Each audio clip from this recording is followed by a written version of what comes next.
Hello everyone. Political theory में आज हम पढ़ने वाले हैं growth and evolution of political theory. इसमें क्वेश्चंस क्या बन सकते हैं? Discuss the growth and evolution of political theory. Contemporary political theory tries to synthesise the sense of classical and modern theory. यानी जो कंटेम्प्रेरी पॉलिटिकल थ्योरी है वो क्या है? एक जो है कॉम्बिनेशन है क्लासिकल और मॉडर्न थ्योरी का। तो इसमें जो ग्रोथ कैसी होती है, इवॉल्व कैसी होती है डिफरेंट फेसेस या फिर स्ट्रीम्स में। फर्स्ट है क्लासिकल, उसके बाद जो है दूसरा है मॉडर्न और उसके बाद कंटेम्प्रेरी। ये तीन फेजेस जो हैं जिसके थ्रू ये डेवलप होती है। तो सबसे पहले क्लासिकल। क्लासिकल में हमें देखने को मिलता है प्लेटो और एरिस्टोटल फाउंडेशनल थिंकर्स हैं यहाँ पे। सोक्रेटिस, प्लेटो, एरिस्टोटल ये एक ग्राउंड वर्क जो है वो रखते हैं पॉलिटिकल थॉट का। जो डिफरेंट कॉन्सेप्ट्स हैं जैसे जस्टिस, वर्च्यू, आइडियल स्टेट, ये सारे एक्सप्लोर किए जाते हैं इन थिंकर्स के द्वारा। फोकस क्या होता है? एथिक्स एंड आइडियलिज्म पे फोकस होता है। जैसे प्लेटो यहाँ पे आइडियल स्टेट इसको बनाने की कोशिश करते हैं through ruled by philosopher king. उसके बाद जो एरिस्टोटल हैं वो डिफरेंट जो टाइप्स ऑफ गवर्नमेंट्स की बात करते हैं डिफरेंट कॉन्स्टिट्यूशंस को रीड करके। Classical thinkers are concern with nature of good life and role of state in achieving it. Good life जो पर्पस रहता है सभी जो थिंकर्स हैं क्लासिकल, और उसमें स्टेट का क्या रोल है उसको अचीव करने के लिए उसकी बात करते हैं। एरिस्टोटल्स जो प्रैक्टिकल अप्रोच, एरिस्टोटल जो है वाइल बिल्डिंग प्लेटोज, जो बिल्डिंग ऑन प्लेटोज आइडियाज़, प्लेटो के आइडियाज़ पे जो अपनी एक अलग जो थ्योरी देते हैं, क्योंकि ये जो प्लेटो की वो क्या होते हैं शिष्य होते हैं। और यहाँ पे जो प्लेटो की जो आइडियलिस्टिक अप्रोच है उसको क्रिटिसाइज़ करके वो यहाँ पे प्रैक्टिकल अप्रोच रखते हैं, और जो डिफरेंट गवर्नमेंट्स और कॉन्स्टिट्यूशन हैं उनको एनालाइज करके वहाँ पे वो एक अपना एक थ्योरी देते हैं। Medieval influence political thought during medieval period was heavily influenced by religious authority and church। यहाँ पे medieval influence देखने को मिलता है क्लासिकल, जो क्लासिकल पॉलिटिकल थ्योरी है उसमें। उसका जो मॉडर्न पॉलिटिकल थ्योरी यहाँ पे डेविड ईस्टन और रॉबर्ट डाल देखने को मिलते हैं। यहाँ पे शिफ्ट रहता है टूवर्ड्स साइंस एंड एम्पिरिसिज्म। जो मॉडर्न पॉलिटिकल थ्योरी है ये टूवर्ड्स मोर साइंटिफिक और एम्पिरिकल अप्रोच की तरफ हमें जाते हुए दिखती है। इस पे इन्फ्लुएंस आता है एनलाइटनमेंट का, और जो साइंटिफिक थॉट है उसका इस पे इन्फ्लुएंस देखने को मिलता है। ऑब्जर्वेशन और एनालिसिस पे इसका फोकस होता है। थिंकर्स जैसे मैकियावेली, होब्स, लॉक यहाँ पे वो पॉलिटिकल रियलिटीज़ को अंडरस्टैंड करने की बात करते हैं, और जो इंडिविजुअल्स का बिहेवियर और इंस्टीट्यूशंस का उसको भी वो यहाँ उसका फोकस इन पे रहता है। लिबरलिज्म का राइज होता है, यूटिलिटेरियनिज्म का। Modern political thoughts are development of liberalism. जो मॉडर्न पॉलिटिकल थॉट है उसने क्या देखा हुआ है कि लिबरलिज्म कैसे डेवलप होता है, with N emphasis on individual rights and freedoms. यहाँ पे इंडिविजुअल राइट्स पे फोकस किया जाता है, जहाँ फ्रीडम पे यहाँ पे फोकस किया जाता है।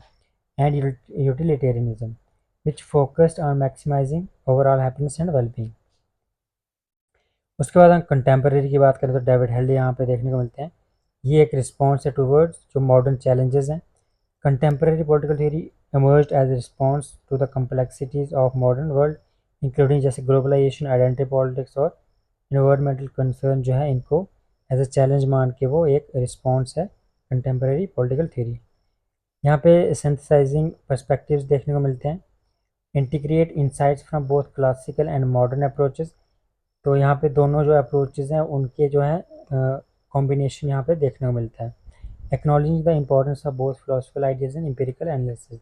यहाँ पे दोनों, यहाँ पे जैसे फिलोसफिकल आइडियाज़ यानी जो नॉर्मेटिव अप्रोच और जो एम्पिरिकल अप्रोच इन दोनों का यहाँ पे इंपॉर्टेंस रिकग्नाइज किया जाता है कंटेम्प्रेरी क्लासिकल थ्योरी में।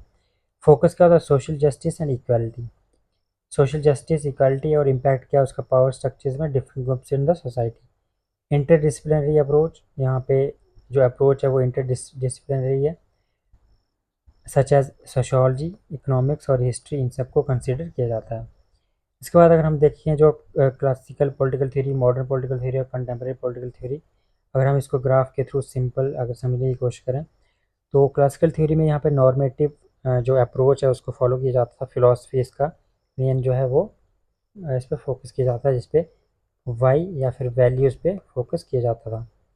यहाँ पे एम्पिरिसिज्म, साइंस को इतनी इंपॉर्टेंस नहीं दी जाती थी, एम्पिरिकल अप्रोच को यहाँ फॉलो इतना नहीं किया जाता था। मॉडर्न पॉलिटिकल थ्योरी में हमें यहाँ पे जो डेविड ईस्टन हमें देखते हैं बिहेवियरल जो अप्रोच है उसके थ्रू यहाँ पे वो एम्पेरिकल जो मेथड है उसको इम्पोर्टेंस देते हैं। इसी को डिक्लाइन ऑफ 1950s में जो डिक्लाइन देखने को मिलता है इसको इसी को डिक्लाइन ऑफ पॉलिटिकल थ्योरी भी मानते हैं, क्योंकि यहाँ पे जो नॉर्मेटिव अप्रोच या फिर उसके फिलोसफिकल जो डायमेंशन है वो यहाँ पे इग्नोर की जाने लगती है।